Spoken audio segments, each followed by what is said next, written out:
Lindsay, you got the story of a Lumberjack football player who's made a remarkable comeback. You're right, Mitch, I do, and I'm so excited to be down here at Finley Toyota Field for Family Weekend. The stands are packed, and like you said, I'm not sure if the stands are packed because it's Family Weekend or because of Stacy Chukwuemezi's last game against Portland State. Seen here, he made a 70-yard touchdown from a 53-yard pass from R.J. Martinez. This was his first full game back in action, getting points, getting receptions. So I'm excited to see what's going to happen. Back to you at the booth, Mitch and Kevin. Welcome back to College Game Day here on ESPN Plus in Flagstaff, Arizona, where the NAU Lumberjacks are taking on the Cal Poly Mustangs. The Cal Poly Mustangs last week announced that their $30 million, 30,000 square foot John Madden Football Center, named after Cal Poly alumni, will be constructed within the next 2 years and will include weight rooms, nutrition, meeting rooms, and more. The front entrance of the center will also face the Mustang Memorial Plaza, which will honor the lives of the 16 players and team manager who lost their lives in a plane crash on October 29, 1960. The memorial has been said to be a very important place to John, as many of his friends and teammates were on that flight. That's all I got done here. Back to you, Mitch and Kevin. Thanks, Mitch and Kevin. I'm down here with coach of NAU Lumberjacks, Chris Ball. It's your first home win game, your first conference win, Family Weekend. How much did that affect the game today, and how are we going to keep that going into next week? You look at the fans. Thank the fans for coming out and supporting us. Made a huge difference in the second half. What was the difference on that last drive that really got us there? We needed to stop. They're moving the ball. They're doing a good job moving the ball on us, and gosh, we threw some bracket coverage in there and threw them off a little bit, and we ended up getting off the field. Courtside is our third member of the crew, Lindsay Ridgway. Lindsay? Thanks, guys. What a great game to end my career with NAU TV on, as Idaho leads the series 23-15 all time. Despite that, though, NAU has won their last 3 matchups, most recently on January 19th with a 23-point win with a final score of 90-67. Back to you guys. Mitch, let me tell you, heading into this game, NAU leads the series 42 to 18 all time.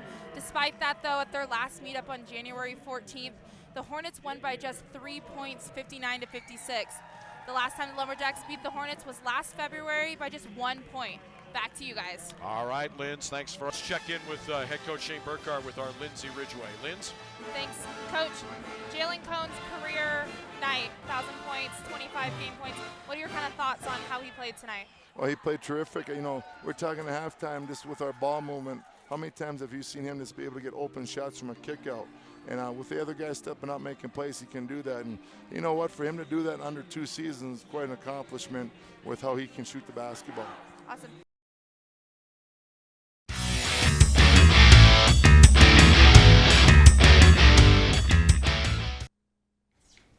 Welcome back to NAZ Today. My name is Lindsay Ridgway, and I will be your sports reporter for the night. CAF Sports and KJAC Radio have recently joined into a partnership along with the National Football High School Network to bring video broadcasts accompanied by announcers and sideline reporters to those who cannot be at the game. I sat down with KJAC Sports managers Casey Everett and Michael Manny on the meaning of this partnership to them and the program. Take a look. Keeping with high school football, it is in full swing as both Flagstaff and Coconino High School had games this past Friday. Flagstaff High School went down to visit the Lee William Volunteers out of Kingman, Arizona, and despite their best efforts, fell to the Volunteers 63-19. They will be in Cottonwood on Friday to take on the Mingus Union Marauders. Speaking of the Marauders, though, they came up to Cromer Stadium Friday to take on the Coconino Panthers for their homecoming game. The Panthers were able to secure their first region win, beating Mingus Union 46-8. Switching to college football, this past weekend, NAU took a road trip to Pocatello, Idaho to take on the Idaho State Bengals. The Lumberjacks were able to score touchdowns in 3 of their 4 trips to the Bengals red zone, and despite being outgained on yards, the Lumberjacks were able to secure the 24-10 win heading into their bye week. Here's what senior defensive back Morgan Vest had to say about their big win. It was awesome. Such a great win. Offense and defense, even special teams too. I mean, we just played a complete game. It's always great getting that win going into the bye week. It gives you confidence to go in, really focus on yourselves, get healthy, and have that extra time to prepare for Montana State. NAU kept winning this weekend as the Lady Lumberjacks of NAU Soccer secured their share of the Big Sky Tournament title Friday night with a 2-0 win over Sacramento State. But sharing the title wasn't enough for the Lumberjacks as they again won their match 3-0 against Portland State Sunday afternoon to give them the title of sole Big Sky champions. This is the first time since 2010 that NAU has won the Big Sky championship title and will be the #1 seed heading into the Big Sky tournament in Greeley, Colorado next week. NAU Swim and Dive swept their invitational Friday afternoon as well, where they competed against Idaho State, Arizona Christian University, as well as Ottawa, winning by large margins in each race. Well, that's all I have for you tonight for sports, but stick around after the break for your weather recap with Tori Smith.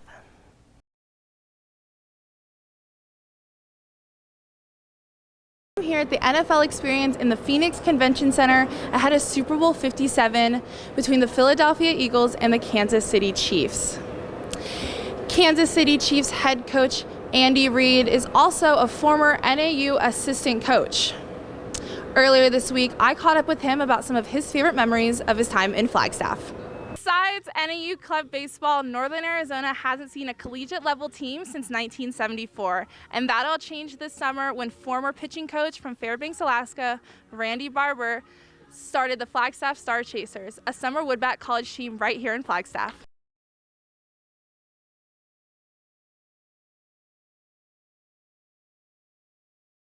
I'm here at State Farm Stadium where Andy Reid will make his return on Sunday since coaching at Northern Arizona University in 1986. Here's what he had to say about his time in Flagstaff. Coach Andy Reid first came to Flagstaff along with his brother, who was a graduate student, and said how nice it was to be able to come back years later.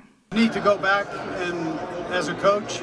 I worked for the great Larry Quintera, and we had an awesome staff up there, and we actually it kind of came down to us in Reno for the championship that year, and it was really a neat experience. Talking about former head coach Larry Quintera, he describes his and former assistant coach Rick Smith's unique way about them. You tell them, hey, go get some sodas, and we're going to go camping, and we're going to go out in the woods there and build a fire, roast marshmallows, drink sodas. He is one of 5 NAU coaches to become an NFL head coach. Kansas City Chiefs CEO and part owner says Reid's key to success is how he treats his players. The players with tremendous respect, yet he's also demanding. And the players really appreciate that. They appreciate the honesty. They appreciate the integrity. And I really think that's part of the key to having long-term success. Though his time in Flagstaff was almost 40 years ago, Reid says his favorite restaurant still holds a place in his heart. Going out to Mormon Lake Steakhouse for a big steak. Love that place. Lindsay Ridgway, NAZ Today.